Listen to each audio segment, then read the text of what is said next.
You want to start? Yeah. Okay, you start. Yo, yo, yo, yo, yo! What up?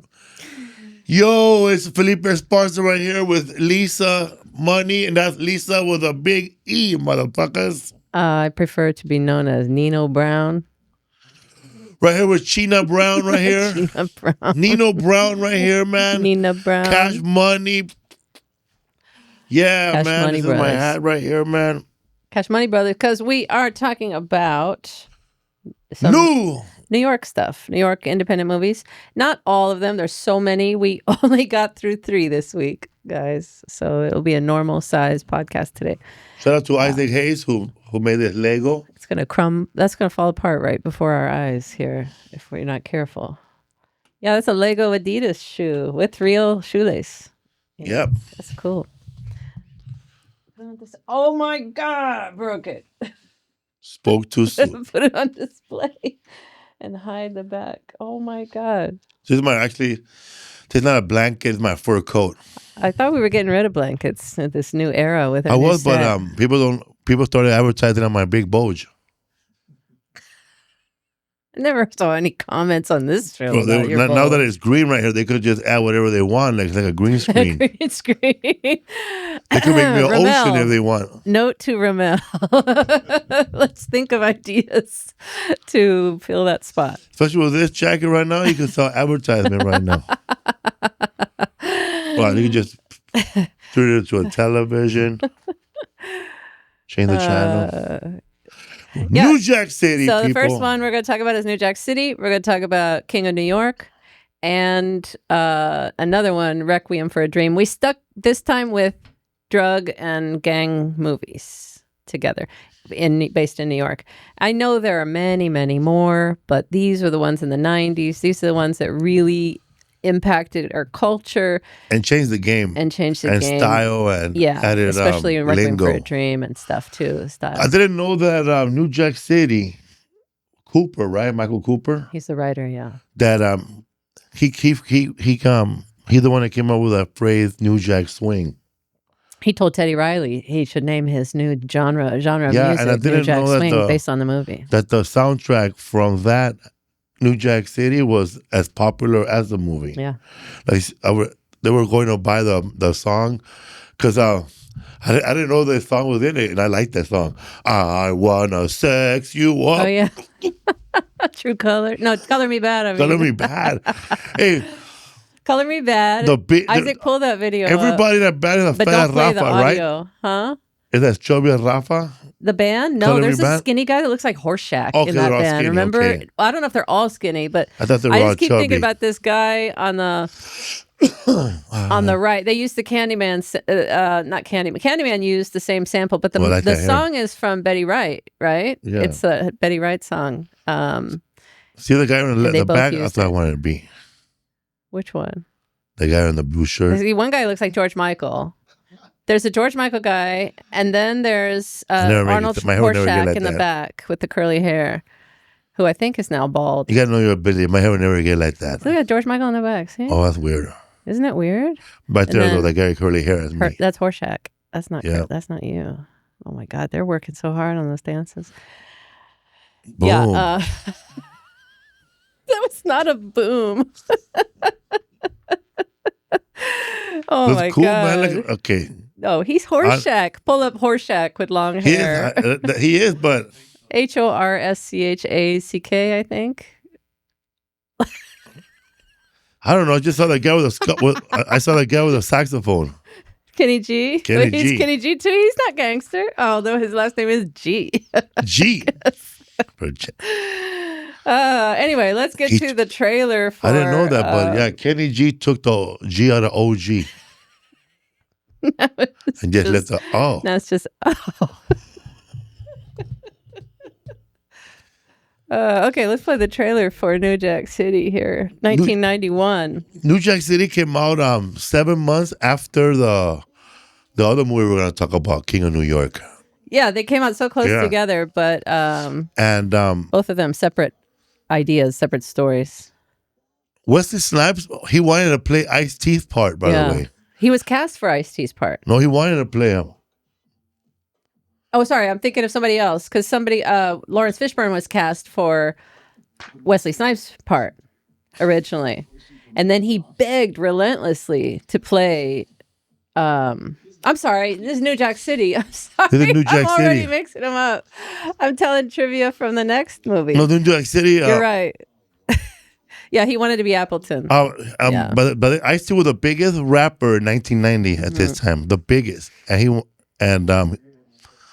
Mario Van Peebles, he heard somebody with a big ass lisp in the bathroom, like talking. What the fuck? Man, he thought Sylvester. He was at a club, right? He thought Sylvester the cat was in there or something. Like, suck it, fuck it, Dash. He thought, I'm a hustler. Nah, man. H-U-S-T-L-E-R, Jokes aside, hustler. he saw, what's his name? Royal Tenenbaum was saying he saw him talking jive in the bathroom. He said, I need that. And he hired him right away. He said, I need you in my movie. I want you to play this cop. And then Ice-T went on to do an interview where he had to talk to the OG to make sure he is all right to play a cop. He thought this was going to hurt his rap career to play a cop. In that article, an interview I read, it said that Wesley Snipes went on to be a star. And Ice-T went on to be an actor.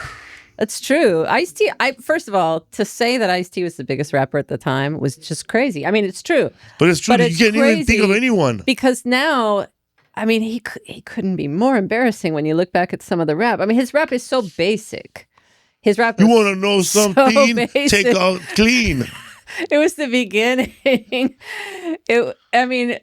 He used the MC Schoolie D track for his 6 in the morning, right? You gotta admit that when I know that he left right before you're talking that. Yeah, he left at the right time.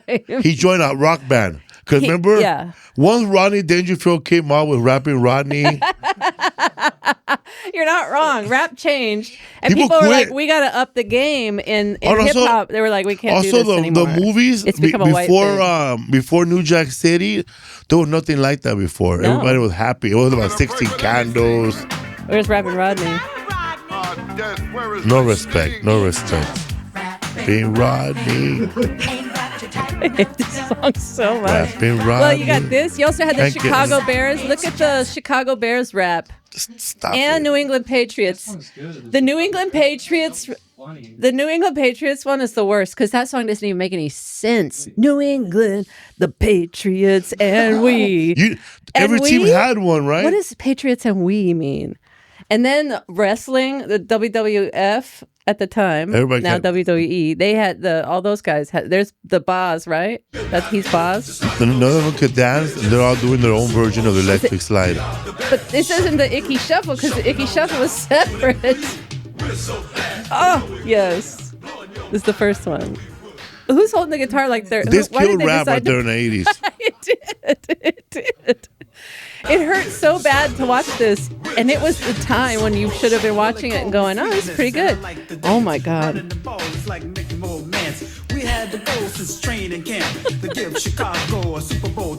I'm going to be Wrigley like this. Oof. Oh, that's good. Look up the WWF. No, look up WWF rap.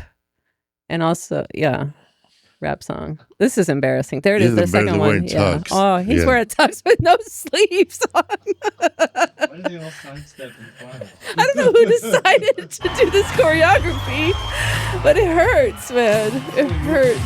Vince McMahon, you got one an extra $200 tonight? What's his face? What's his name? Virgil or Vernon? $1 Million Man's guy? Yes, Virgil. Virgil. No, not Virgil. It was began the V, didn't it? Oh my God, Bobby the Brain.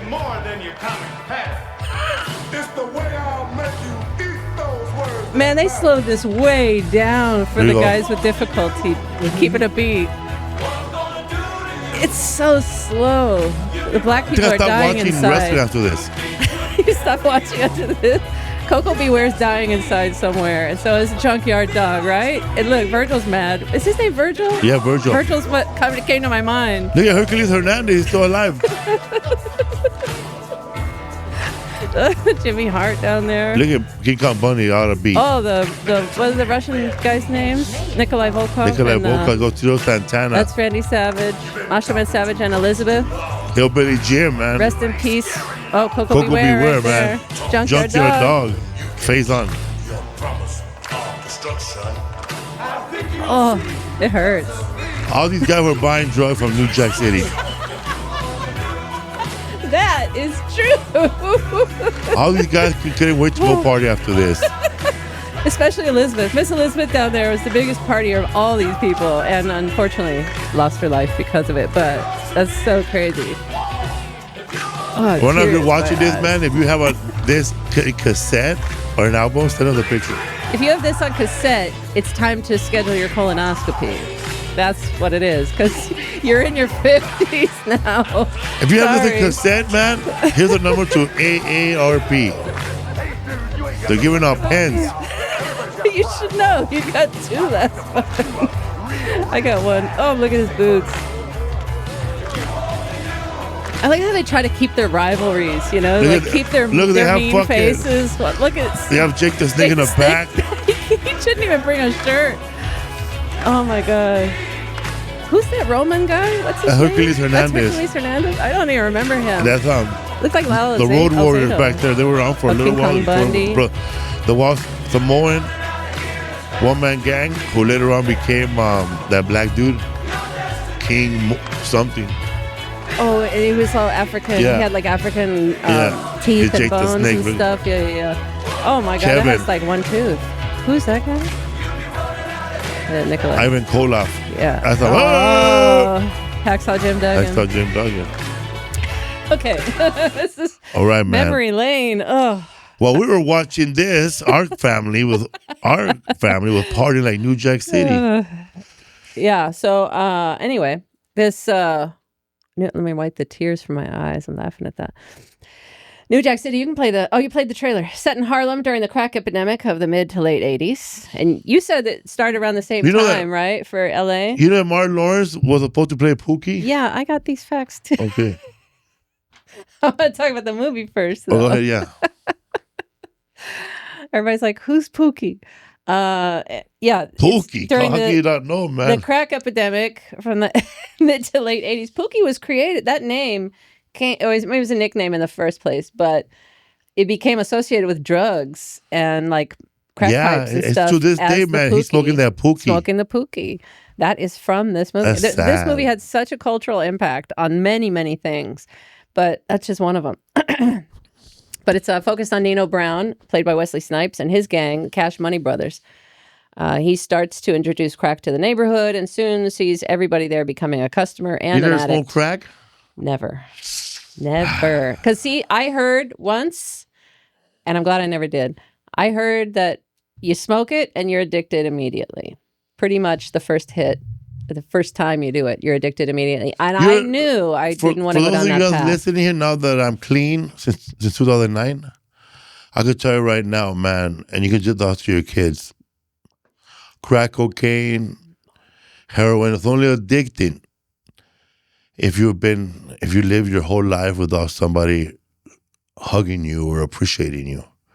If you've never been appreciated, you never gotten a hug from a grandma, or you never felt like a winner, like you never felt like somebody was rooting for you, cocaine, you'll be addicted the first time. Like you'll be selling your underwear by the end of the night. Because cocaine gives you like the biggest hug and the biggest hoo-ha. It's funny because it's the opposite hug. Because like Mike DiStefano used to talk about heroin, and he said it's like diving into a pool of puppies. Yeah. And like just everything soft and heavenly or whatever. But that's a complete downer. Yeah. But you have the upper, but the same euphoric feeling, right? Yeah, because, doing stand-up, I get like You get the adrenaline I get the rush, adrenaline yeah. rush. People tell me I'm good. I get instant feedback. And if you never had that in your life, for something, drugs will be addicting to you, man, because it'll feed all that other stuff in your body you never had. Yeah, it does. Which was so good. But also, if you never learned how to deal with stress, Yeah. or you saw your parents like run to have a drink when they're stressed out, or something like that, or had their own addictions, you just turn to that when you're having a bad day or you want to try something to make you forget about whatever your problems are. One hit of crack what feels like 5 Nobel Peace Prizes. Like, the rush We're from gonna that chop 5 these clips up for Felipe's words of wisdom on 5 drugs. piece crack feels like you saved our lives. You're a hero. You're our hero. Oh It feels my like God. you're being like crowd surfing after you rescued everybody. See me, I could never. I don't think I could ever. I would never want to try because I'd be afraid to get addicted because my fear is all the shit I have to do while I'm high.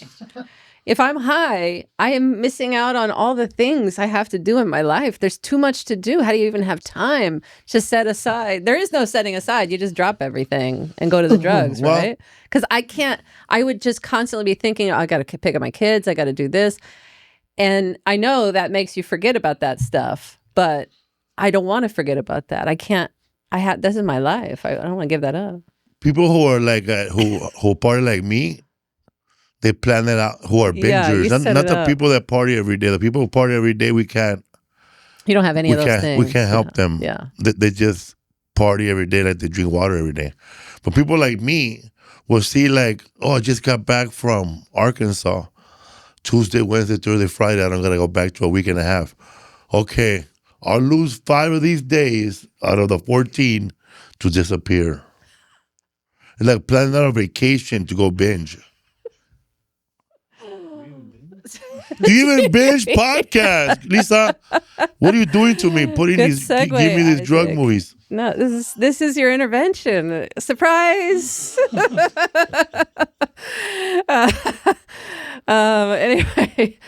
Anyway, Nino And Brown. you, Nino Tony, Brown. you have some nerve, man. You're gonna die of a heart attack. Nino Brown, along with his minions, known collectively as the Cash Money Brothers, have rapidly risen to the top of the New York City narcotics trade, and 2 loose cannon vice detectives to attempt to bring down the ghetto empire that the drug tycoon has created. And that is Ice-T and this guy, unfortunately.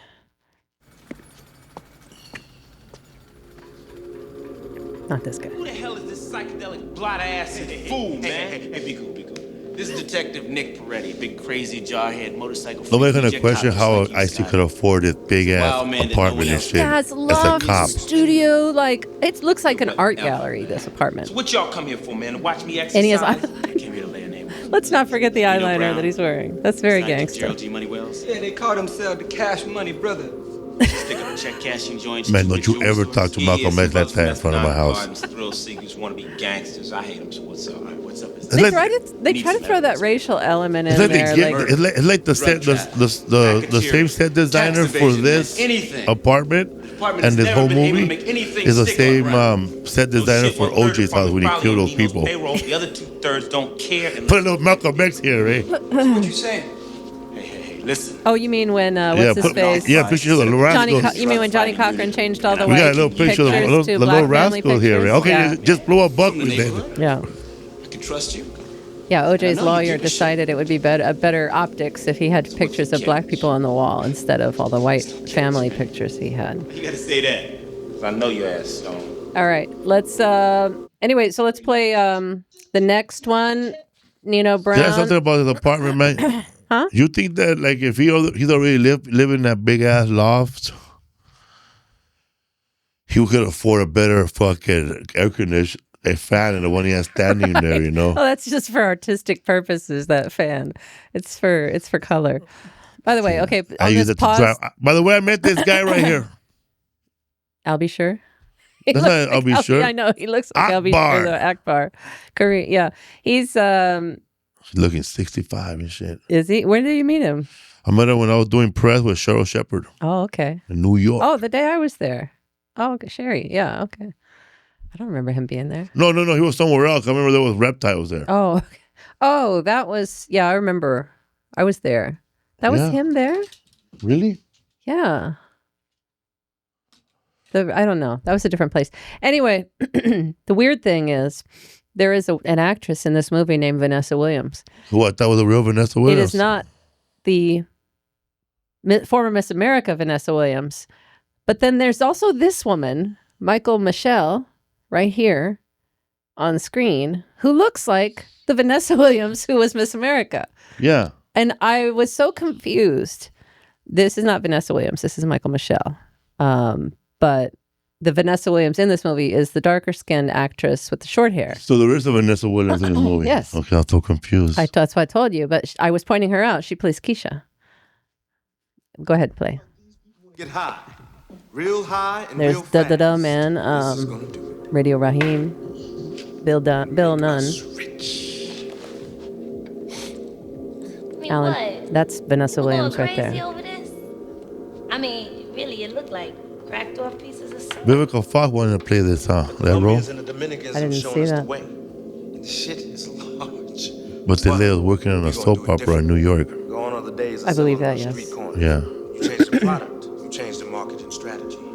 I seen the future, y'all. So he's breaking down how they're going to take over this apartment complex, which is really the projects, but they're going to take over this apartment complex and turn it into a crack We house talking about combinating and consolidating. with things like taking over different people's apartments, We gonna bum rush making the whole some of damn them thing. cook Now just the imagine. crack, making other the tenants apartments package the crack, Oh, it's lovely. and then become loyal the rest of them all become They customers. don't. Fuck it, it's like Peru. They become living hostages. We're gonna set up a lab here to make the product. Kareem, you can hook up the computer system. Watch out for the workers, the money, and the product. The Dudder Man, Keisha, we need a security Dudder force. Board off the rival crews to screen out the customers. We also need lookouts. Here, here, Okay. here. Well, wait. Let us survive all. One place to make the product. One place to collect our money. Who drew the architecture of that painting, though? I know, that's what I was wondering where they get these plans from. Shows promising art. I felt like Unadulterated, man. Would you please shut the fuck up for you like ever the, see this gang shit doesn't work out, man. I think that's promising architecture here. Hey, man, it's a brilliant Well, who's the plan. graphic artist here? There's one thing that does concern me, though. Hold on, though. It's me. Curry goat eating skinny ass fat Smitty. He controls the brothers around the Carter. It's time to sing that fat bitch a lullaby. Rock-a-blah, baby. Rock-a-blah, baby. That line right there is what I love about this movie. When this movie came out in my neighborhood, they were not selling in little vials like that. How'd they sell it? Baggies? Nothing, no Like- baggage. Just here it is. And you didn't get any transfer into your hands? They didn't care by that time. Nobody It cares. didn't happen till like I guess 94. They started putting in like in little saran wrap. They just closed it up Yeah, and yeah. I've burn seen it that. off like that. Because then that way they could, when the cops show up, they could swallow them all Mm-hmm. and then start the business again in county jail. Imagine that comes untied in your stomach. It happened, man. I seen kids trying to swallow 3 grams in front of the cops so they won't get arrested, and the cops choking the shit out of them. The cops will wait it out. They'll wait for you to poop that out. I've heard that happening. Especially if you're Mexican, man, you gotta take that long, man. What'd you have for breakfast today, son? At 3 quesadillas, okay, man. It's get ready to blow You're ready up. to blow. That was in me 2 right there, man. You ready to hours. blow up. I had a chorizo burrito today, sir. I had chorizo burrito with a pan dulce and 2 glasses of milk. Damn. Damn, man. You should be selling milk, not crack. Okay. Nino converts the Carter apartments into a crack house, and then this is the beginning of the takeover. Very Godfather-like taking over. That's Ika Mouse right there, reggae star. Really? Rasta man, I'm here to tell you Nino Brown says your services are no longer needed in the community. Who the bomb clot? He's a gangster, man. That's a comic right there, the guy in that beige jacket. And bam! Broke his brains all over the sidewalk in broad Daylight. Rock-a-blah, baby. Blood, baby. Misunderstand. You know what I'm saying? Yeah. Now look, Is that face you are on? gonna get No, it's nobody. He's the landlord of the He's apartment. the landlord, yeah. control of the Carter. to the brothers. Yes, sir. The Chamber Brothers took over an apartment in Detroit called the Yeah, I have Broadway. I have some clips. Broadmoor. I have some clips Broadmoor. here for that in a second. Yes, sir. Is that clear? Yes, sir. Yes, sir. Pay attention to that man right there. That old man out there, he's 55, man. Look how old 55 looked back then. 55, man, you're picking up cans. Yeah. And this acapella that's threaded throughout the music, that's this is Troop right here, but later it's Levert. But they all have members of who are kids of the OJs back in the day. But Troop was not as big as Levert. Levert was a little older. And they sing a little bit later. Also, a little snow cone, they used to get the fuck out, man. She hasn't learned. You didn't learn, you're going to get taxed. Yeah, so then here, all the killings start. In my neighborhood, Everybody stuff taking like this, over. they didn't go down like this. Like, yet. When I was there, they didn't go down like this. Nobody But came in and took over or anything like that. it was still independence. Like, and it was like, There were multiple. I would say, you know what? I would say that's a lie because if everybody's buying from the same supplier, the supplier runs the streets, huh? Yeah. There were ultimately. no other supplier, so he don't really need. Do you think your ultimate He was supplier? a supplier was separated like this. They're separated. He's separated from the streets. Do you think the ultimate supplier in your guys' neighborhood was connected to Rick Ross eventually? Because like Rick Ross just distributed throughout California. Throughout California, yeah, he was probably connected to like. And then even over to Chicago too. But I mean, you know, we talked to Scruncho and he worked for him, and he admits he worked for him. I'm not telling any In tales. 1990, this year, an ounce of crack cocaine in my neighborhood was selling already cracked up. If you're buying it off the guy personally, $700. If he's giving you credit for him, you just sell it for him, you gotta give him back $800, and you keep the rest. If you break it up in pieces. So you could make more as a little entrepreneur under the drug dealer by making your own price or cutting a little bit off of it for the desperate ones. So somebody will break up an ounce of crack and cut it up and like to double his money in 1,400. So it'll be like 1,400 pieces. 1,400. That'll be so me. I would break it up even smaller than that and start it at 3 a.m. till 5 when no one's around. You just decide when to go out there. They don't put you on a shift or anything. There's nobody making a schedule. No. The schedule in the back office. It was so mellow back then that like you'll be in this corner right there dealing, and then the car's gotta make a left to get where you're going. Then finally there'll be like little ass kids trying to sell on this corner and stop car from going over there. Then you gotta go there and beat their ass and then go over there. Did you? What's that story you told one time about with that guy? The first time that guy sent you over somewhere else to buy supply or something, and then they robbed you or they took your money or something like that. And you I said was it out felt there, like, man, in this corner, like I needed money. I was out there like not even an hour, man. Somebody put like 2 knives on me in my bag and took everything. But then you went back to tell the guy. There's a joke you were doing, a story you told at one point where it was like you were an employee or something. You felt like an employee, or like, oh man, I'll have to pull a clip later. Yeah, pull a clip. You said this story a few times. That's probably before I was a U.S. citizen. I'm going to exploit myself here. Yeah, I heard Trump's going back in time. I don't know what you're talking about, man. Anyway. Keep it OG. Yes, this is based, though. They take down all the competition.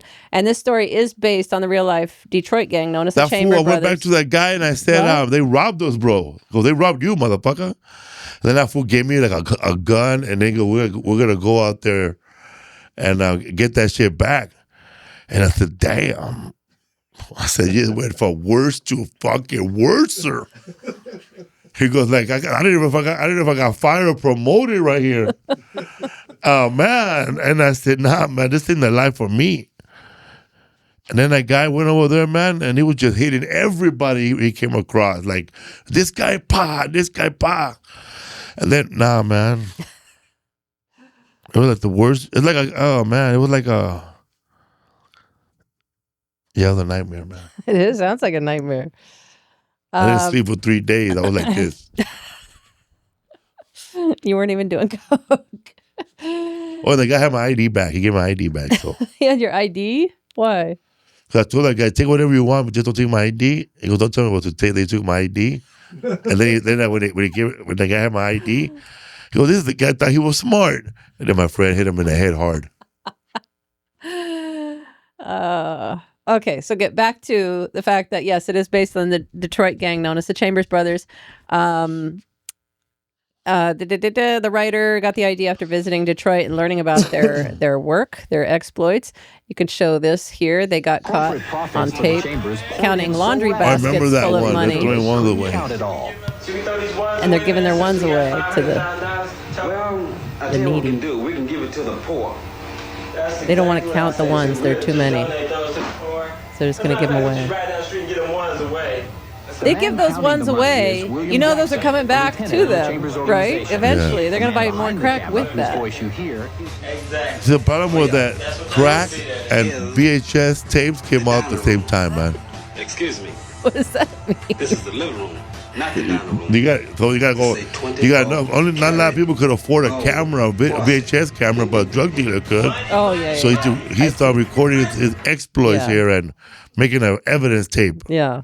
And a lot of people back then that were like people that were doing sexual assaults before, they were just doing them, just to randomly doing them. Now there's a camera. Yeah. They started recording themselves. Yeah. Yeah, they're incriminating themselves. Among the most remarkable examples. Wait, pause is this. The notorious. Yeah, So that's the Boy Scouts? No, this is the Chambers Brothers again. This is more detail. You can go. Yeah.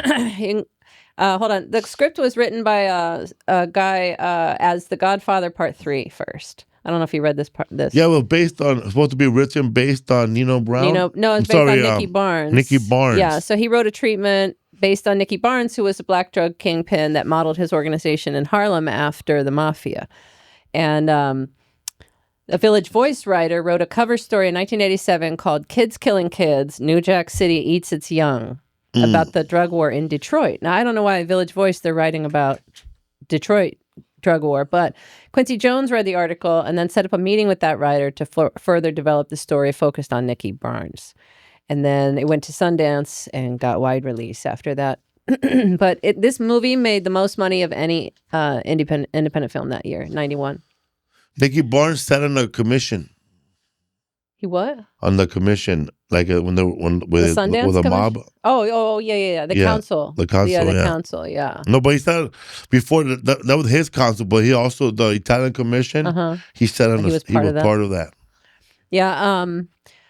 So the Chambers Brothers, you can go ahead and play. They also had an apartment building called the Broadmoor. Billy Joe, 26. Otis, 20. This is them Willie, here. 34.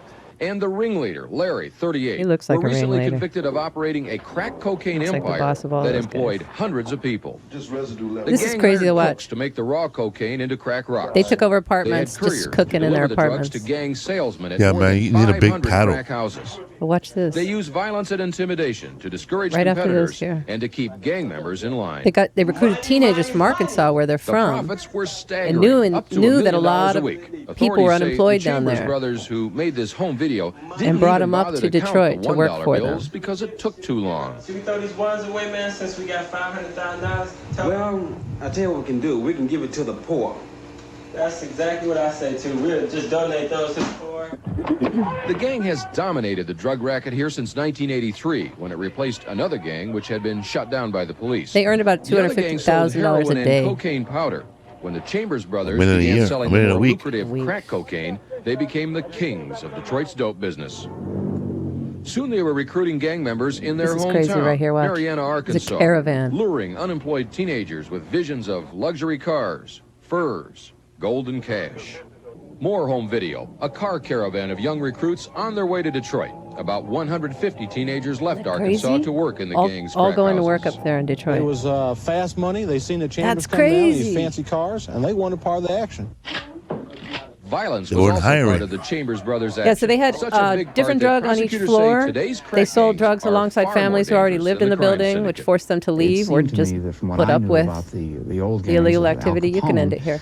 I went to a building on Fifth and Hill, and I don't know who ran it, but I never went to the other floor, but I guess every floor has something. And my friend and I, we went in. We were young. We went into the room, and there was like there was a dude. No, there was a lady and a dude, and they were sitting on a bed, and they had like a giant hefty bag full of weed. Yeah. And the lady, you just told her how much, and she put her hand inside, and then she eyeballed it in a bag, gave it to you like that. Crazy. But on the way down, man, there's like different customers going to different places. For different drugs in there? Yeah. This was on Hill? Different Hill. Went back in the 80s? 90s? Yeah, 90s. Crazy. Yeah, you can play. Actually, there's nothing to play yet here. But I wanted to point out that John Turturro, or Wesley Snipes wanted to play Scotty, which is Ice-T's character. And Mario Van Peebles insisted he play Nino Brown because they actually wrote the part, especially for him after they saw him in the video Bad by Michael Jackson. Let me tell you, brother, you got range, okay? Yeah, because he had only been in Wildcats at that point, back in 86 with Goldie Hawn, right? And then, wait, when was Major League? That must have been around the same time, right? Scorsese? No, Major League was in the 90s. Directed Beat It, 89. Scorsese directed Beat Yeah, It. and Wesley No, Scorsese directed Bad. Because Wesley Snipes, he saw him in Bad. Yeah. Yeah. Yeah, and he saw Wesley Snipes in Bad and then wrote this for him. He plays the other gang member. But what was the other thing? Oh, so Tupac wanted to play Cash Money. yeah, and then they said he was too young looking. Too young, man. John Turturro, Steve Buscemi, James Gandolfini, Nicolas Cage, Michael Imperioli, and Mickey Rourke were all considered for that role of Nick Peretti that Judd Nelson finally got. Even Johnny Depp. I think everybody turned it down. Johnny Depp was too expensive. He wanted $7 million. That's the whole I'm just budget for the kidding. film, No. but I don't know. That is the film was $7 million, and it ended up making $49 million or something like crazy like that, $41 million. And on Judd Nelson's first day of work, the security guards who was the Nation of Islam back then, a lot of New York productions started using, especially black productions, were using that as security, and they wouldn't let him on the set. So he had to go. Pork sandwich. He had to go. He had to go find a payphone and then call the production office to get let on the set because they weren't having it. It's like a wall, trying to get through a wall right there, those guys. You can go ahead and talk about or show Chris Rock, Pooky getting clean. Pooky's a local guy who becomes an addict, and then he wants to turn him into an informant and send him in. He wants him to get clean. That hat, man. That hat keeps getting bigger Let and me bigger. tell you about that hat, man. And Andrew Dice Clay is the only one that wears that hat now. Now, yeah. That is a joke-sized hat. Look, first of all, I don't think coming off crack is like this. I know that because you've come down from crack in my apartment, so I know. Look at him. I'm concerned, brother. His hands together show that he's concerned. But, like, what detective sits with you while you're getting clean and, like, keeps vigil over your bedside? Like, Pooky is the original Bubbles from The Wire. oh, yeah, probably, huh? You're probably right. But he gets him to go only ask that you don't use or drink be an one day at a informant. time. Don't leave before the miracle And it takes him a while to get clean. You can skip through They some always of tell you that this. shit. Don't leave before the miracle.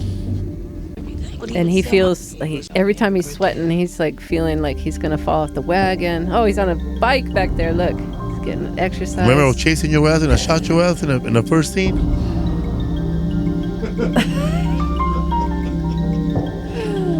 Oh my god. Oh. What part of New York is that with that mountain? I don't know. Maybe Long Island. It could be. Maybe. Upstate New York. Now he's all clean. So they feel like he's ready to be sent into the Carter to be an informant and get video footage. Basically, they put a wire on him and put a Little Edgar camera back there, man. They put a camera inside his belt buckle. Looking like a mushroom. Man, you ain't been around 2 minutes, you already want a job. Come on, man. It's not just a job, man. It's not just a job, man. You saved my life. Come on. This is Chris Rock's biggest role, probably, right? He had I mean, for a long time. Yeah. But besides that, like just a Beverly Hills Cop. That's it. Yeah. Come on, I gotta get up. Was he in You know what's gonna happen if I steal the last man? I need something to be a part Lethal of, Weapon? man. Come on. He is. If you He's don't in the believe third me, one, Who's right? gonna believe me? They tried to make him take off like Joe Pesci did in the second one. Anyway, this movie is technically one of the neo-blaxploitation because it's made by Mario Van Peebles, right? Yeah. Whose dad made that sweet Sweetback's badass song is what it's called.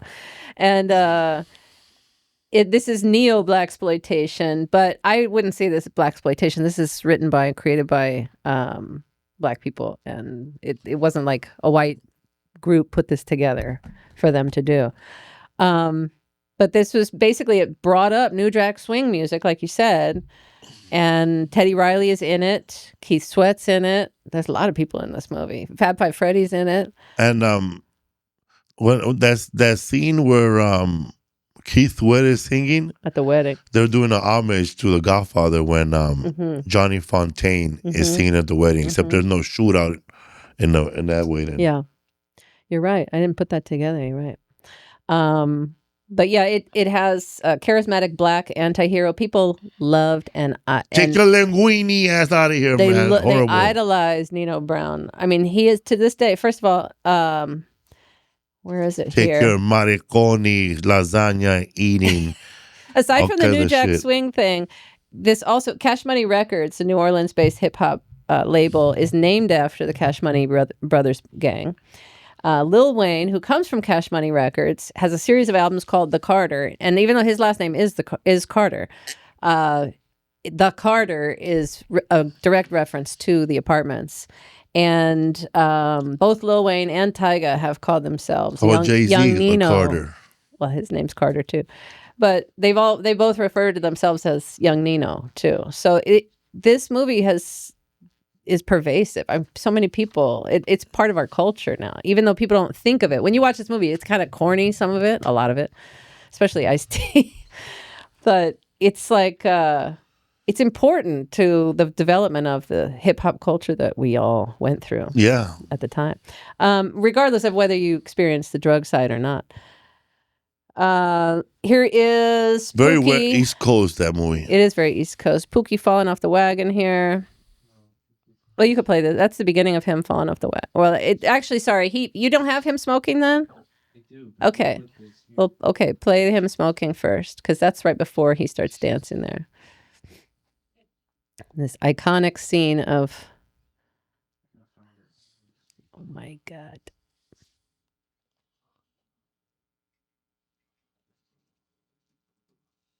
But I want to go back to that scene too, though. Yeah, here we go. This 80s guitar music that comes in.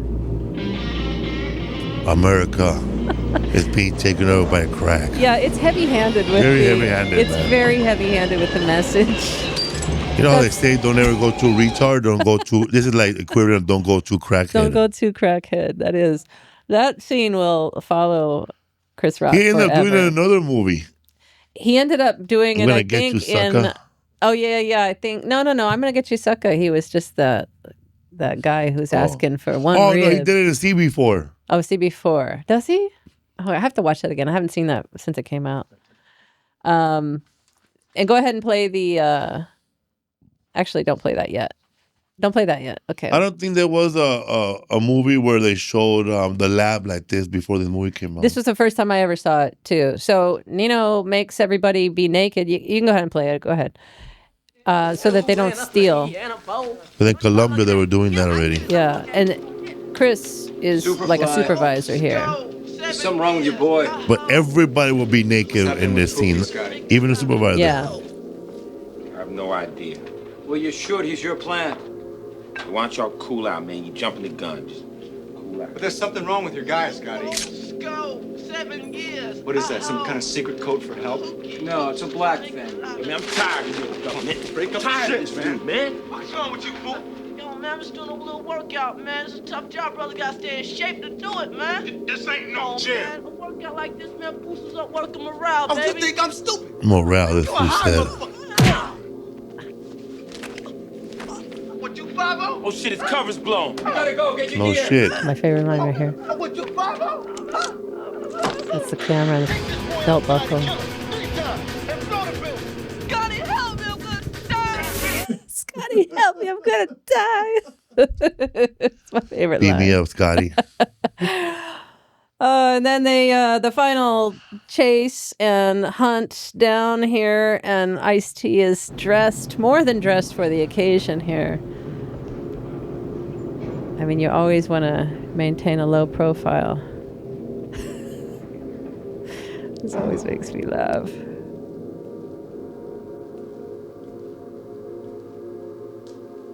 G-Money. What's up, fellas? Got the mans? So nice of you to make it, Mr. Washington. Know what I'm saying? He's playing a fake gangster, a fake drug So you dealer. gonna tell me we got rated on and I'm gonna trust the first motherfucking light-skinned guy I see.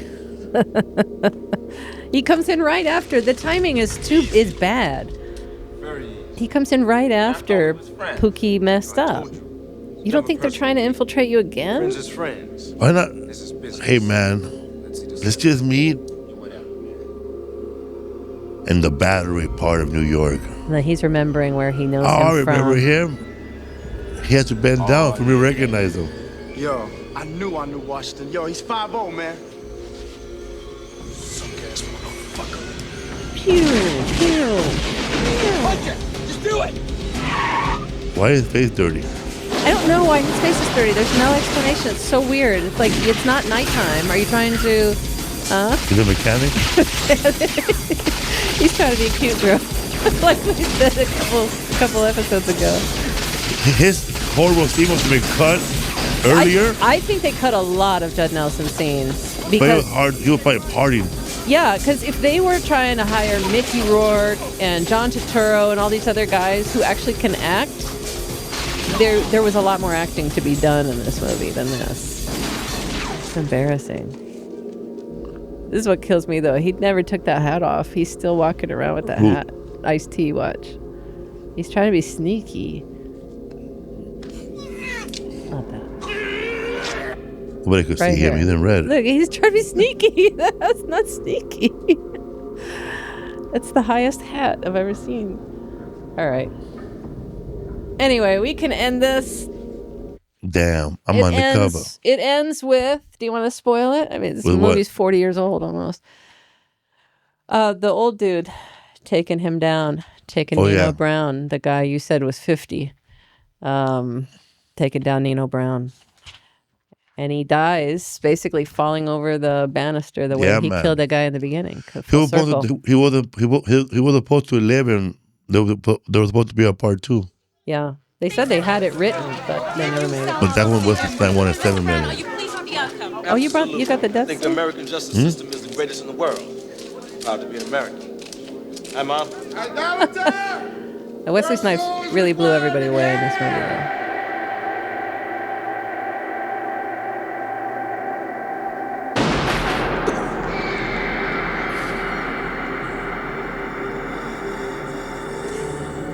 I'm telling you, Mario Van Peebles. This is Scarface. Yeah, it is Scarface. Mario Van Peebles, because he's laughing at the Scarface, at Scarface when he died, when he's watching it in his room.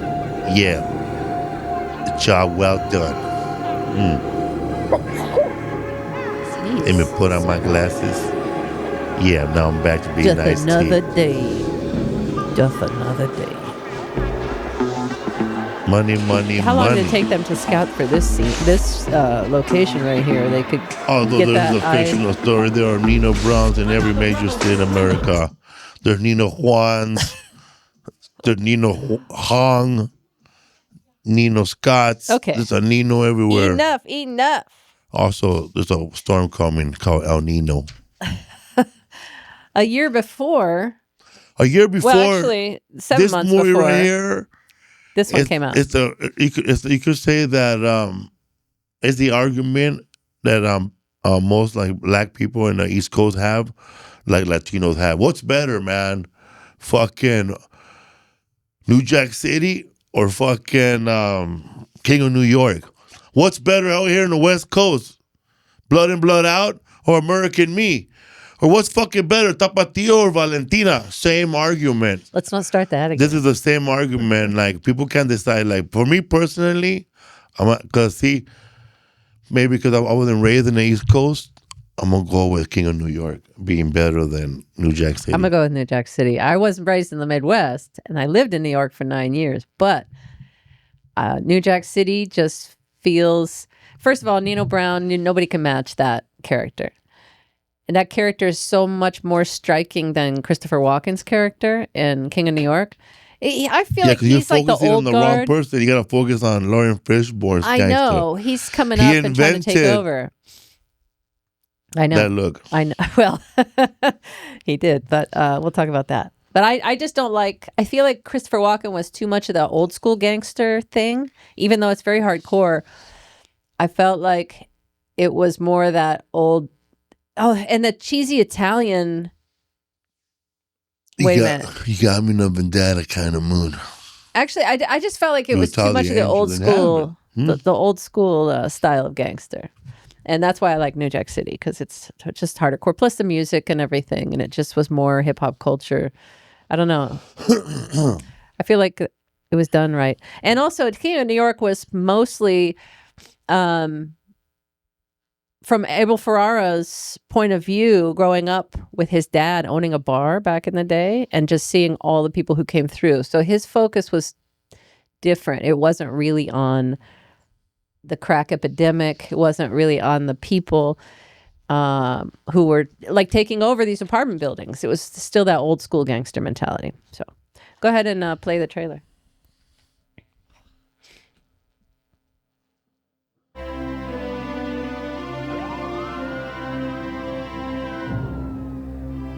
Frank White is a free man. How come you never came to see me?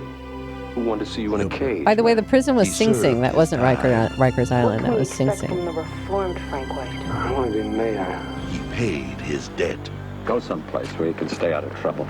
But don't be confused. Wesley Snipes is also in this, but he's playing a cop this time. Nothing goes down unless I'm involved. No blackjack, no dope deals, no nothing. You're waiting years for this.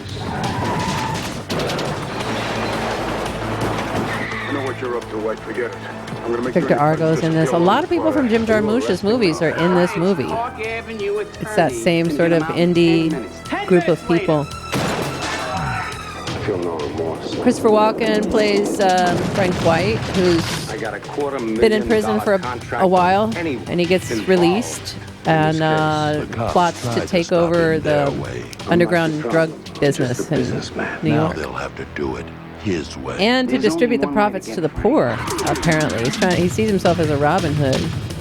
Lawrence Fishburne is his right-hand man. Jimmy Jump and David Caruso and Wesley Snipes are both cops trying to take down Frank White.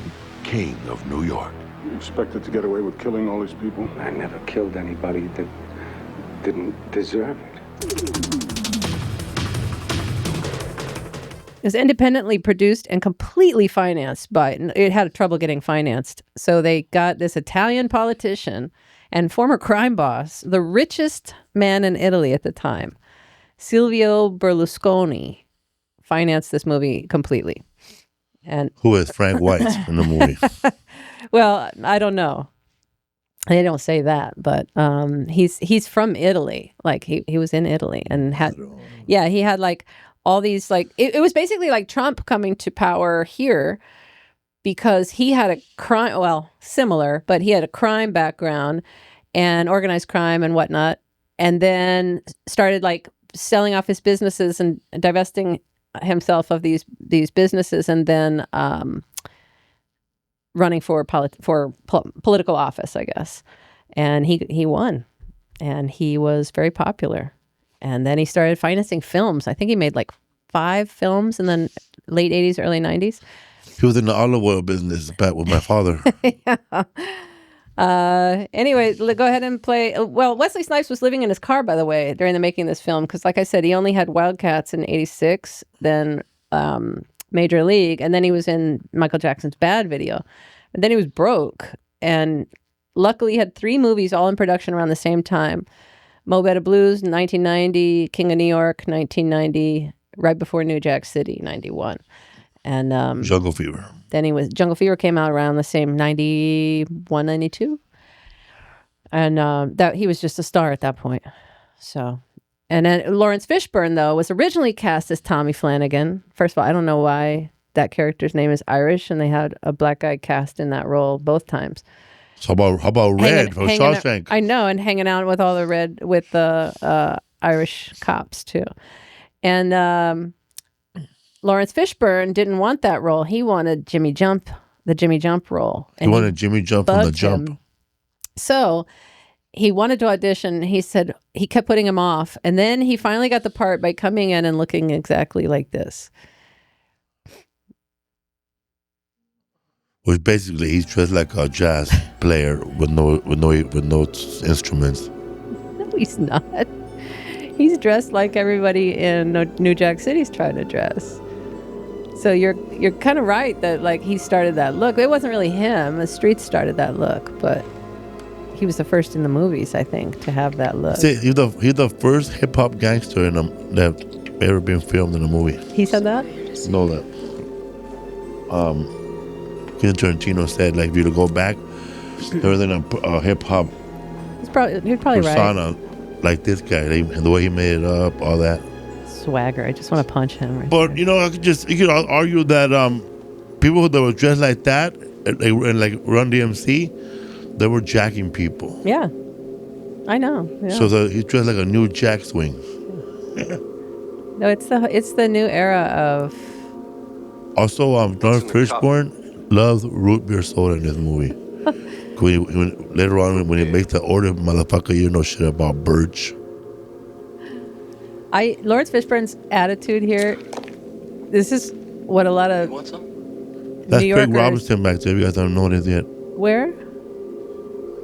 There's some things I don't do. Where's Craig Robinson? You're lying. The next guy. You're lying. You see him right now, to the left. Pop, pop, pop. Pop. Whoa! See him over there? No, that ain't Craig Robinson. That guy's hair is so messed up, by the way. It's not even combed out. Steve, everybody that's in this movie His hair would be left is about to be a big star 8 months from now. He's a professional ballet dancer, by the way. Yeah, he is a dancer. That guy's hair. He didn't even comb it. Come on. Congratulations, man. Them Colombian motherfuckers Dead. took permanent vacation in hell, if you know what I mean. Well, I must have been away too long because my feelings are dead. I feel no remorse. Yo. It's a terrible thing. Yeah, I heard being in jail makes you feel like that, man. His hoodlums, when they were making this movie, they were not supposed to be all black. But somehow when they booked Lawrence Fishburne, they saw like how cool it was. Then they started adding more. But Steve Buscemi is part of the gang. Yeah, Steve Buscemi's back Steve there. Buscemi blew up. Everybody in this movie like one became line. famous and started working more after this, 6 months later. But independent film was taking off during this time too, That's especially in New York. Buscemi, man. This is on the right. He played the same character in Reservoir Dogs. Giancarlo Esposito. You know how I love money. Now help yourself. Oh, I love money. Is the meeting set with Delicio? Downtown. You need to let me bust a cap in that moon-headed motherfucker's By the ass, way, boy. Should be laid, remember how you said He's looking to overlay. get sprayed, laid, played, and slayed. Remember how you said he's like a vampire or something? How it's all dark and at night. I told you that was intentional because because Walken is a vampire through his whole movie. yeah, because this No day shots. right, he's not really filmed in the daytime at all. And the Chinese gang, the movie they're watching in the screening room is Nosferatu. Yeah. And he is With a vampire. he is specifically modeled after that, and the framing of him in And a lot his of the teeth shots. How come you never came to see I don't me? think I anybody noticed. I controlled never the noticed teeth. that, but he was a vampire through the whole movie. Pretty much. And like a vampire always runs with 2 vampire chicks, and that's the 2 girls he's with, and he's always trying to lure people into his family. The way he just grabs people. He grabbed President Obama right there. Obama. This is one of the last films to receive an X rating from the... An X rating? Yeah. I think more than a piano player? I think the final shot when Wesley Snipes kills... Oh, yeah. Wait, no, sorry. That's New Jack City. Is the glove No, that's fits, right. When you Frank must White acquit. blows off David Caruso's head at the funeral, Yeah. at Wesley Snipes' funeral, it was too graphic a shot. Now it would get an NC-17, but a lot of places refuse to distribute the film just because of that. So my vampire theory works. Yeah, you were right. This also had a people walked out of this movie, by the way, at its first 2 screenings, and they booed Lawrence Fishburne and Nicholas St. John, the writer, off the stage. Why? They just were bothered by this movie. And during a Q&A session that Ferrara held after the screening, even Ferrara's wife walked out of the first screening. What? Yeah. But they want 16 candles? At the Q&A that he held after the screening, the first question asked was, "This film is an abomination. Why aren't you giving the proceeds to some drug rehab program?" Of course, I thought the drug use in New Jack City was worse way more than this one, but yeah. And also, they got to film at the Plaza because the Plaza. There aren't a lot of clips, by the way, of this movie because it's so old. I don't know. It's hard to find. So, they got to film at the Plaza Hotel because that's where Frank White is hiding out after prison. And Trump owned it at the time, and he let them use it for free if he would take a photo with Ivana, who loved Christopher Walken at that time. So he took a photo with her. Took one for the team. And they got to shoot there for free. Isn't that crazy? It's wild. Okay, that's it for King of New York. Do you want to add anything? We can look up any more clips from King of New York that you wanted to. And maybe. It's hard to find. No, them. it's just that so many people like David Caruso, Wesley Snipes, Esposito. David Caruso got NYPD Blue from this movie. That's what put him on the map. And also Wesley Snipes. This helped with New Jack City as well. So, all right, we'll go to the third one, which is Requiem for a Dream, and written and directed by Darren Aronofsky. This one technically was done in 99, but couldn't get picked up until 2000. So it falls into 2000, but it's still 90s movie. Also, man, if you watch Chungking Express, the same song plays throughout the whole movie in different tones. Congratulations. Ellen Burstyn plays Sarah Goldfarb, a widow who kind of talks to her husband on the side in her apartment. She's lonely. Nobody comes to visit. She has a set of friends that sit out in front of the apartments all day and just chit-chat. And she's obsessed with this TV show. If your mom was ever hooked on Shockley, watch this movie. She's watching this TV show, which is like a self-help TV show, all day. And it's like an infomercial, actually, not really a self-help thing.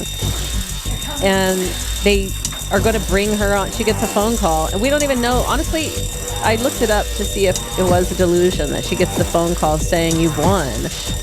You just have to fill out this card. Here's her filling out the card and mailing it in. Her friends are all happy for her. But the rest of the movie becomes her trying to lose weight to fit into this dress so she can wear that on this TV show, which may or may not be happening. That's we don't even know. Kind of like the Joker, his mom and the Joker. The part of it is a whole delusion. But Little Mama's Helpers. This movie is one of my favorite movies ever made, and it's so disturbing. She's taking like Oxycontin or something, right? She's supposed to be taking methamphetamines, which were diet pills. Diet pills were just speed back then. They used to give women diet pills when they were pregnant. So the babies were on speed, basically. They were. I mean, they would give diet pills when they were pregnant, so they wouldn't gain that much weight. So I got your brand new TV set. It's going to be delivered in a couple of days. As soon as you're born, I need to roast cigars. To our very own Mrs. Sarah Goldfarb. You know how long I thought his real name? I never saw whatever the golf movie is. Billy Madison? Happy Gilmore. Which one is it? Oh, maybe that's why I wrote him at the back of my refrigerator because I saw this movie. But And that is one smashing I asked dress you you a have on. question.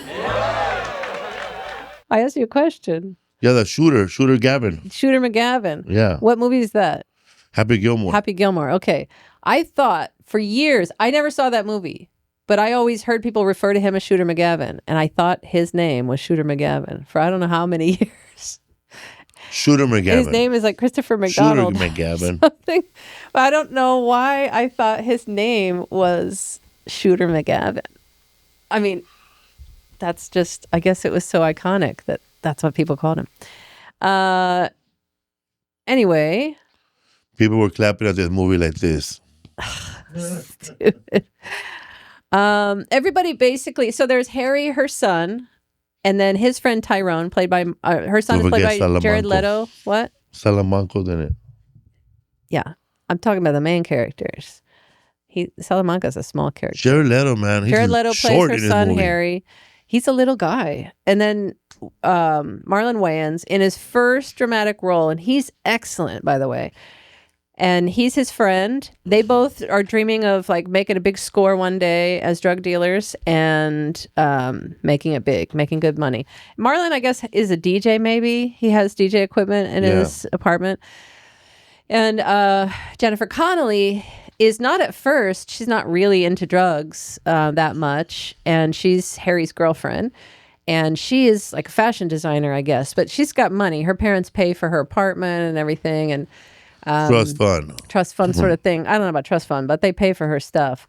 But eventually she starts to actually become addicted. And it's really for people falling into addiction in different ways. And you see, Sarah is obsessed with TV, and we can see her here. You can go ahead and play. She's obsessed with TV, for one. And then once she gets the call that she's going to be on this show, she is obsessed with losing weight. And she just, all she can think about is food. Until her doctor gives her some speed, meth, or he gives her amphetamine, diet pills, which is basically speed. Chinese tea makes you shit. Yeah, and then she starts having problems and hallucinating and things.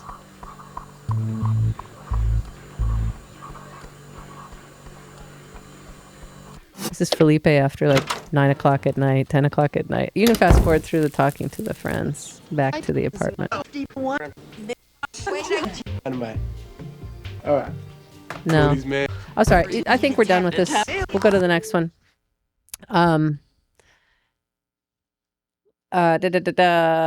Okay, so here her diet plan is working and her son comes to visit her.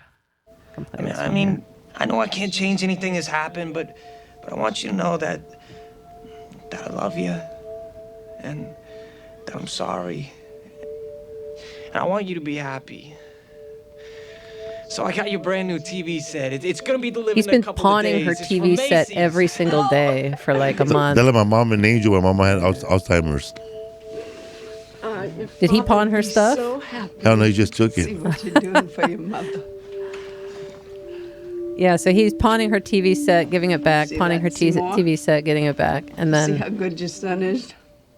she's talking to He knows what nobody. it's like for his She's already mother gone living right there or on what? her own. She's just lonely. She's already on No one speed to right visit here. her. And he notices something's off because she keeps standing up, offering him food. And now Wow, he can man. hear this. He can hear her grinding her teeth. She's making that naturally or what? Yeah. Hey, Ma. You on uppers? What? You're on uppers. You're on diet pills. No, honey, I'm turning into a Told you, chipmunk. I'm going to a specialist. That's what I thought. But the movie You questions make a like, croak of what a is a speed, drug? ain't you? What is I mean, are an you all addiction? right? I'm You know? going to a doctor. What is he Because Yeah. this woman's Does he going to give a you doctor. pills? That's It's what all Elvis. legal. That's what Elvis He's a always doctor. said. He had a What kind of physician's pills? desk reference and a purple personal one, blue doctor, and one, just an orange one. to make him what's feel in 'em? better about being an Harry, addict, I'm basically. Sarah Goldfarb, not Albert Einstein. How should I know What were what's those in it? those the diet stuff make pills that you feel everyone was good, neutral sorta, and something give you everyone was lots of taking? pep? Fin. There was Fin, yeah. But that was the 80s. I remember There was Nancy and my cousin took those Diatrim. Yeah. Diatrim and something When I take the X. green one, 30 minutes. That's I'm the one. asleep. Detrix or That's the one something I like took. That's the one I took. Diet Rex. It was like supposed to be Something like natural, but man, you drink coffee, forget Telling about you it. It's no good. What do you mean it's no good? 25 pounds I've lost. Big deal. So That's Yeah, funny. when I took fen-phen, I had fen-phen in a shake have form. fentanyl. A mouth or something? He's a nice Fentanyl. telling you that I had joke is no fen-phen good. in a shake one time. so much, huh? My How come you head know started more about itching. medicine Like my than head the was like, buzzing. Believe I, me, I could Ma, never I know. be on speed or coke or anything like that. I think fuck I think that. I'd explode. Strung out for Christ's sake. Come on. I almost fit in my red dress. All The she's one I worried wore about to is your fitting high in that school dress. graduation. You can go to the next, When your the father getting liked high so much. montage. The way they shot this film was, it's like the way they showed the drug, what do you call that? The getting high sessions, I guess. The way they showed all of them was such a different thing than we'd seen before. This fast, the way it was edited and everything. This fast montage of doing the drugs and everything happened fast was the first time this happened. Yeah.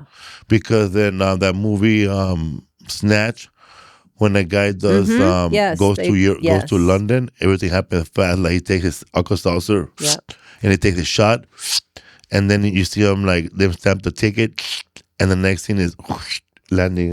Real fast. Yeah, just like this. it is just like this. And you know what else does that? And also, you know how this we'll show it in a second, but the eyes, the pupils dilate and shows like systems in the body working. That happens also in Three Kings. Remember that movie with Ice Cube and that's the first time they show a bullet going in. The bullet goes That's in right, and then travels through the body, and it shows what happens to the body inside. They happen fast, right? Look that up after we play this. 1, 2, 3, 4. The Three Kings clip. They show it with her. They show it with every time anybody does drugs in this movie.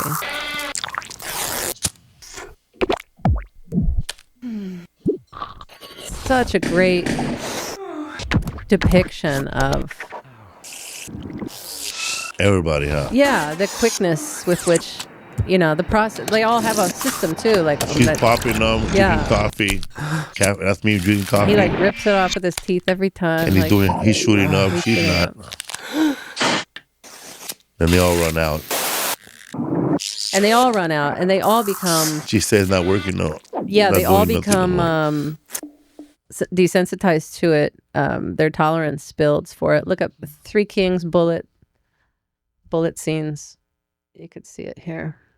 Watch. You know anything about gunshot wounds? I don't know. Specifically, the worst thing about a gunshot wound, provided that you survive the bullet, is something called sepsis. Infection of the blood. That's right. Say a bullet tears into your gut. Creates a cavity of dead tissue. That cavity, it fills up with bile, bacteria. You're fucked. Yeah, that was. But we're gonna do this without. I love this movie, by the way.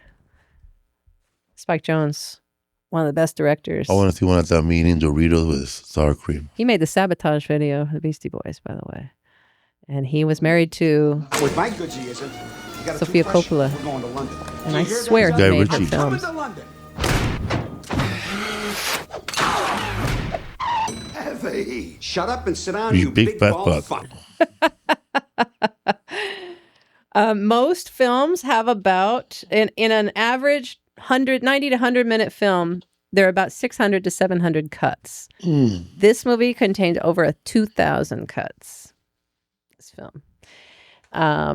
But it was for a great purpose. It was beautiful. I was watching Beautifully done. this movie that really was bad, real bad.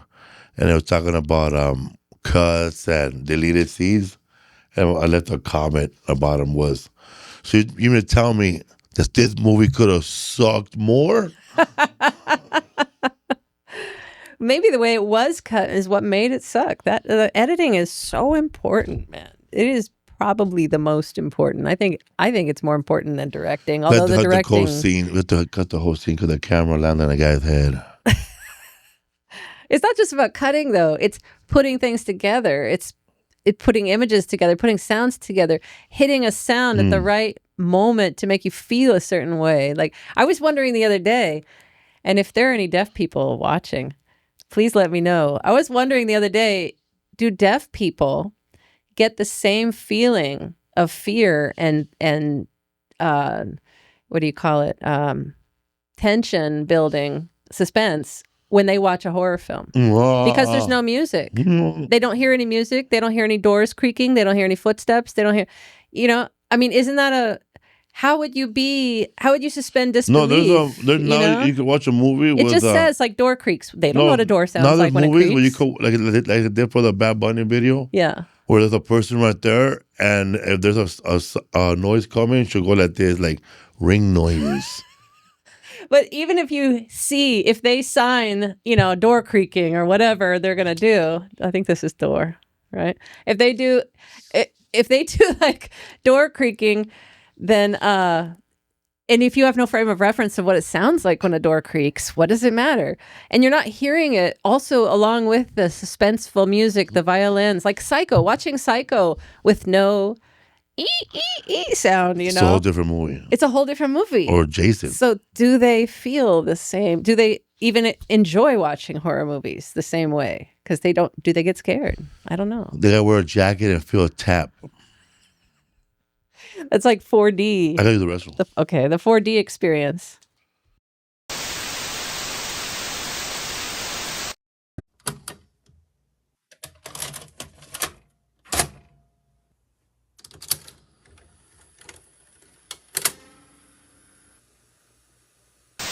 Felipe Esparza, live in Boyle Heights, where the old Big Bite used to be. This is my dad. I love my dad. He used to be a professional wrestler in Mexico. It was cool growing up with him because when he hit us, he really didn't hit us, but it looked cool. And he's cheap. On Easter, he would take us to the park to go look for other people's aches. And we didn't go to no regular doctor, dude. They would take us to a Tijuana chiropractor or Salvador. You go in there for a bad back. When you leave, you can't move your ankles. And my dad thinks he can fix anything with duct tape. All right, that's my mom. She's cool, huh? She used to be daddy's ring girl 70 pounds ago. Now look at her. She's more like Lord of the Onion Rings. She cooks everything with lard. Bacon, ham, eggs, chorizo. I had a heart attack when I was 12. Let's go.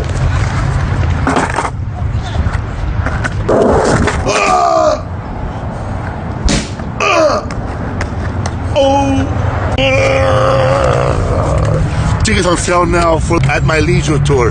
Go to FelipeWorld.com. See you there.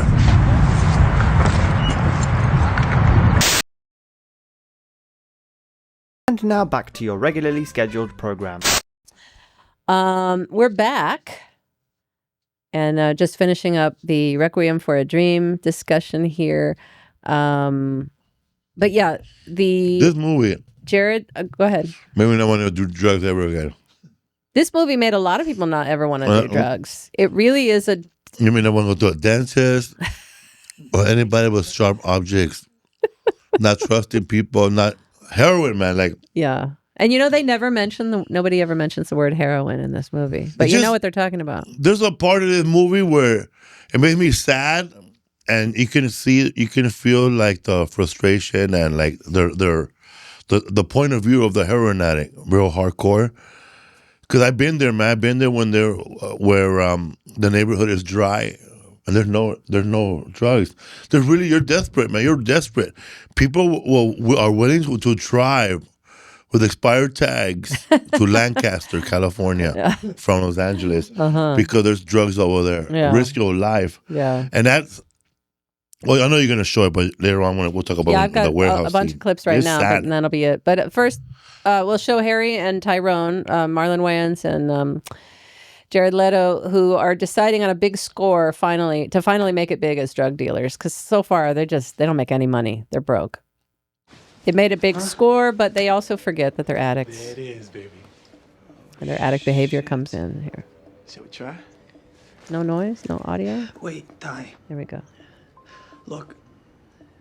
He just got a bunch of heroin right here. Big. We play it right, and we can get a pound. Marlon's first suggestion was, let's get a taste We of get it. wasted. We'll fuck it up. Right on. Hey, look, I ain't trying to jive you, Jim.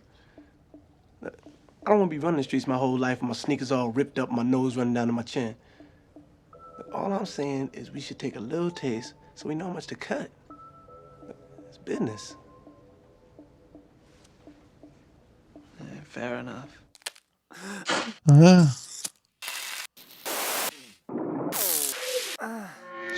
This scene, I like they show both eyes, the green one and the man, brown one opening up. They should have shown both shit in their pants too.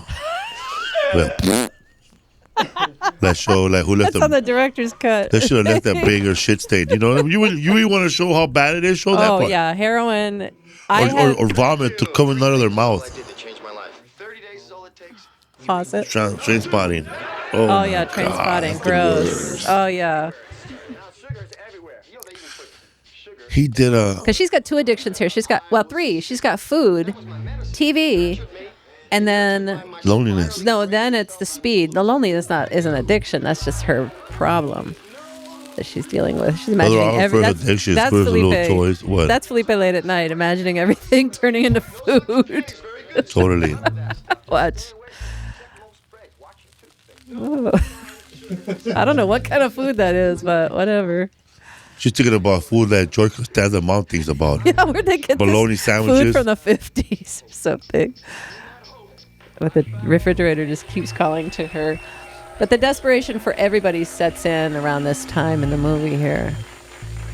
But also, man, like, if you get lonely, you want to eat, man. Like if there's a birthday cake bored, there from like a year ago, you go, oh, I remember the birthday cake. Those are the good times. If you get bored. Yeah. Because you eat at home more than when you're on the road, because you have stuff to do on the road. That's you dreaming of cupcakes floating. What's black and white cookie. What's the black and white? She likes sweet.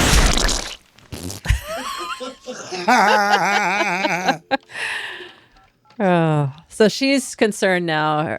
Her tolerance when you're craving has food, built like up. you're trying to lose weight when you were younger, what do you want? Ice cream? Rosie? When I was a kid, we were so poor and had very little to eat. My brother and I used to dream of what we were going to get food-wise when we were rich. Me too. All the time. But you know what my first go-to was back then? Cool Whip. I just dreamed of eating a big tub of Cool Whip because I never could. I never had it, and I just wanted it. And we would sit in the car and You're that dream. the Cool Whip. I'm here trying to buy birthday cards. It's so sad to try and dream of food. You and your brother are just dreaming of food. Cool Whip. This is when, around the time my mother was cutting off my brother's supply of food, basically. She was reducing the amount he had available to him because he was chubby looking. So she made that decision. I always knew about Cool Whip. Yeah. But we never bought it. But I didn't know later on that the frosting, man, that's just good. What frosting? When they saw the frosting in a little jar, a little can. Oh, a tub of frosting? Yeah, man. Oh, I never liked frosting. You could taste the sugar granules. That grossed me out. You get a fucking little loaf of bread and you spread some of that frosting.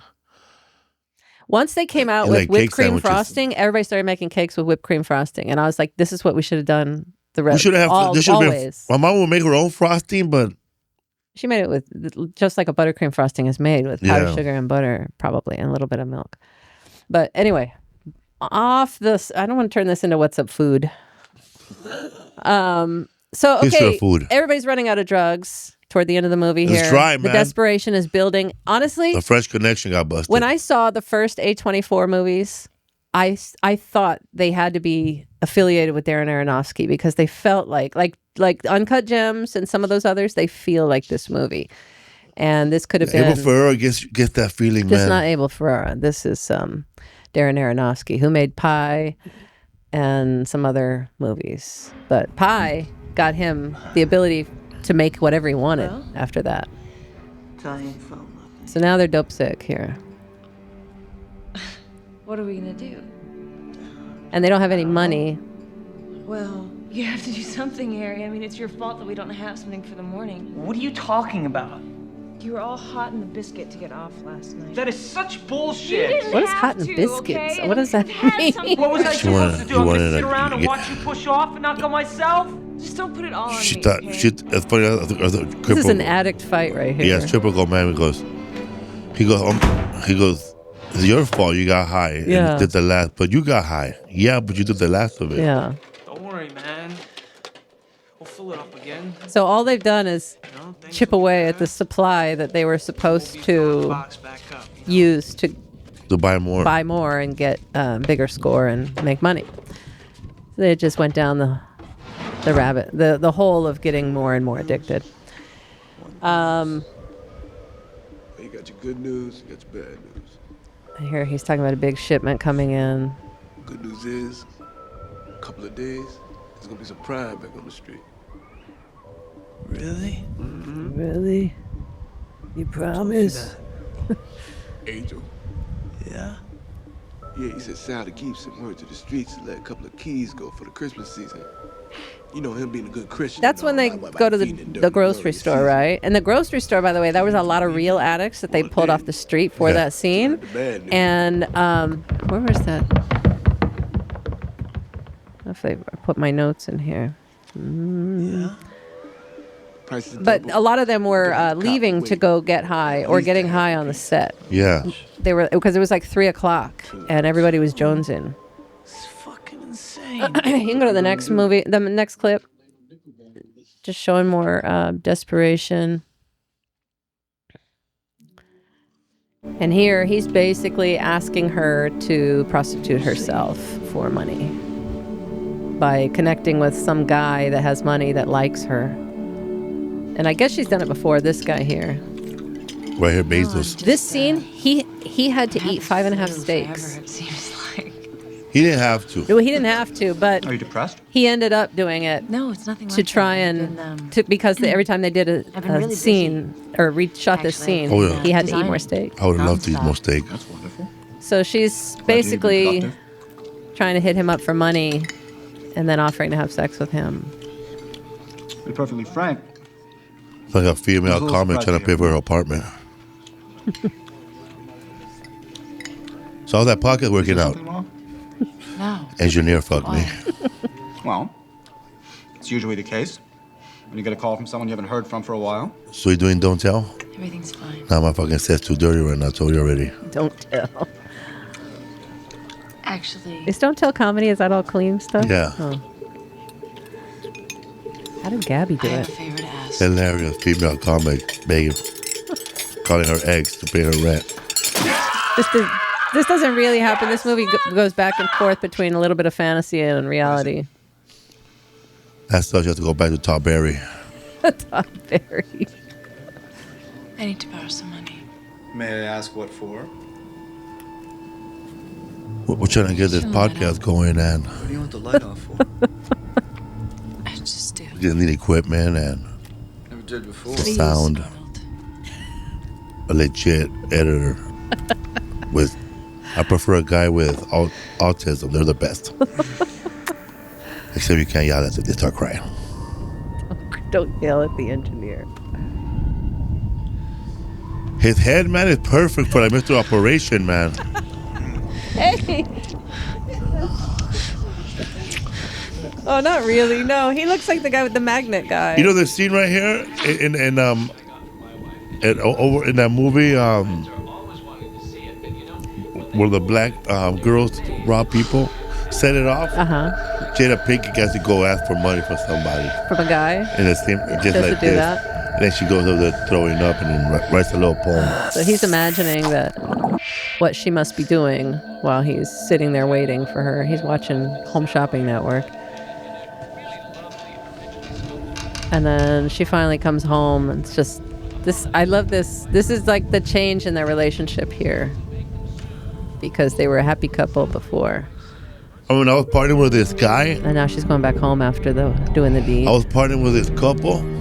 And there was a couple that would party they'll party every day. Like every day they smoke crack. Me, I would show up. 3 months out of the year. I would show up to their house. 3 a.m. Who wants to get fucked up? And I have like fucking cash, $1,200, man.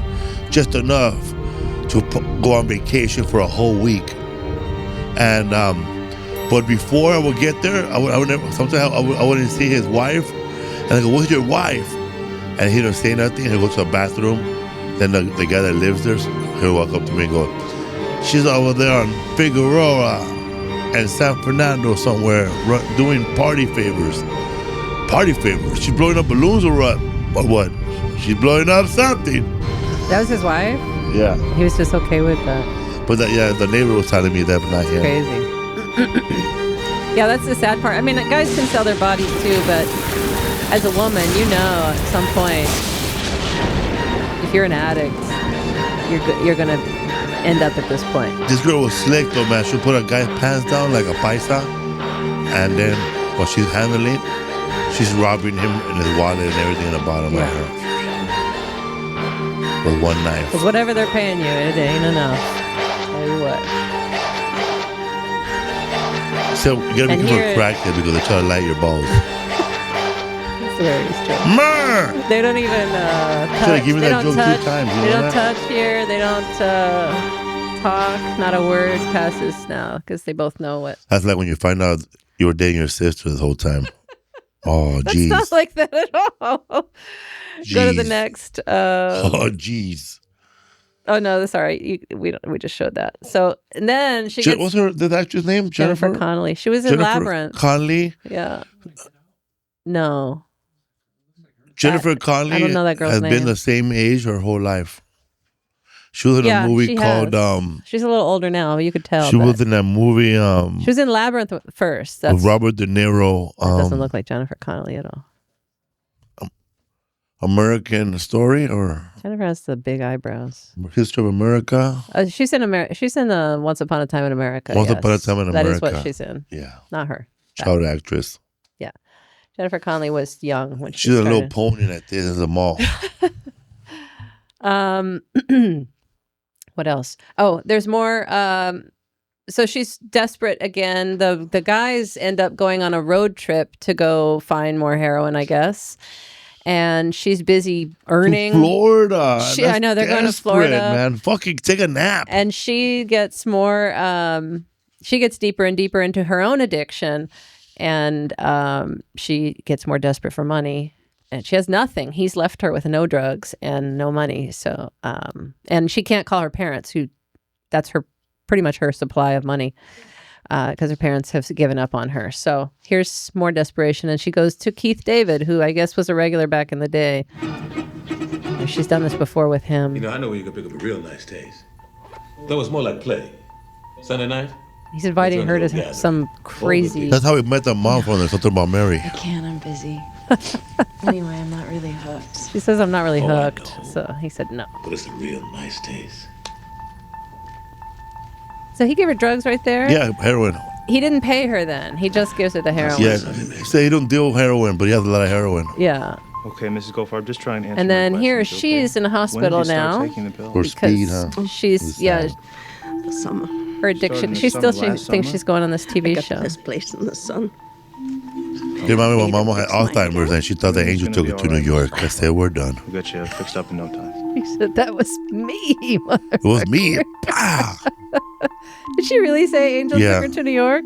When did she say that? To you? Yeah. Oh, my God. I bet Angel told her that. She believed it. But I just took all my credit.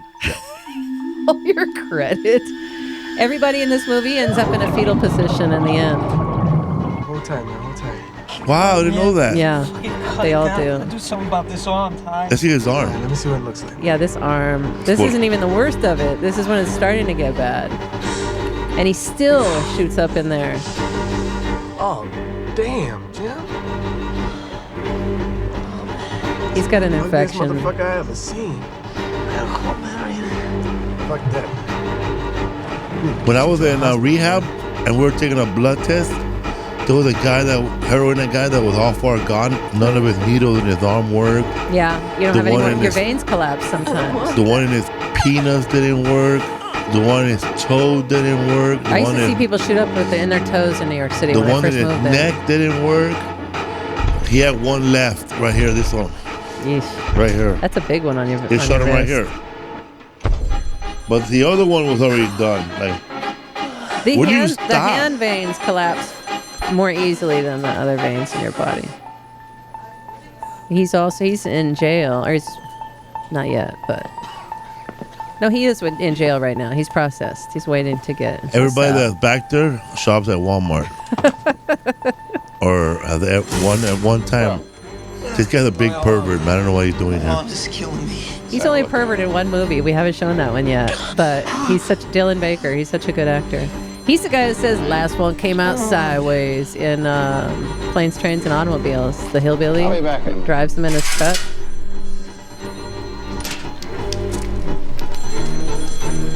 He calls the cops on him immediately. Ugh. She's out. And then she's out now. She snorts it, huh? She snorts it. Most heroin addicts start by snorting, and then it progresses to Artie Lang. smoking, and then it progresses. Artie snorted, and he destroyed his Is nose. it just as bad? What? Snorting this shit. I mean, No, it's wait. bad. It's not as direct. You know, they progress because they build a tolerance. Sure enough, they leave the room. And they need to inject to mainline so that it's more effective. So they progress to shooting up. So that Jared Leto's character, he just constantly on the same vein, I by guess. the same needle, I never don't know cleaned why. it, huh? I don't know why he would still go to the same vein when that one's clearly done. Pocket, I swear to God. The hours are going by. You guys just talking about sports. I couldn't find Or them. they dying. That's what my biggest fear. I'm gonna be dying when somebody's talking about sports. That's the worst when you're feeling in a bad way, and then everybody else is just going about their day. You're having a heart attack. They're talking about Chris Rock getting slapped. I know, they're talking about what they watched on TV last night. They're force feeding her right yeah. like we did a rabbit. They're force feeding her.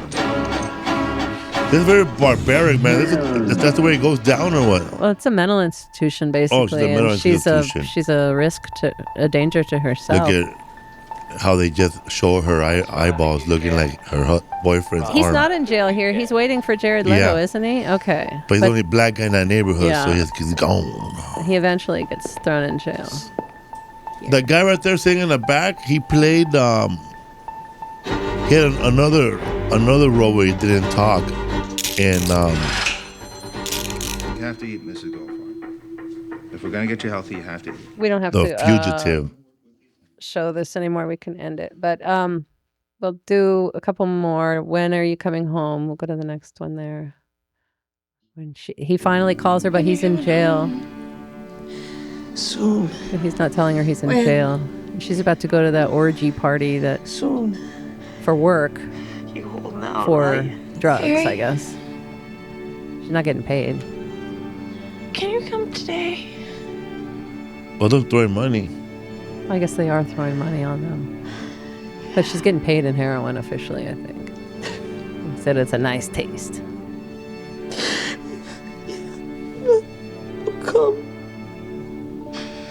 Instead of shooting these scenes separately like they normally would have, they had them in separate rooms doing the call together and shooting them with two different cameras. Just wait for so they me, could get the alright? emotion right, you know, and not break that up for the actors.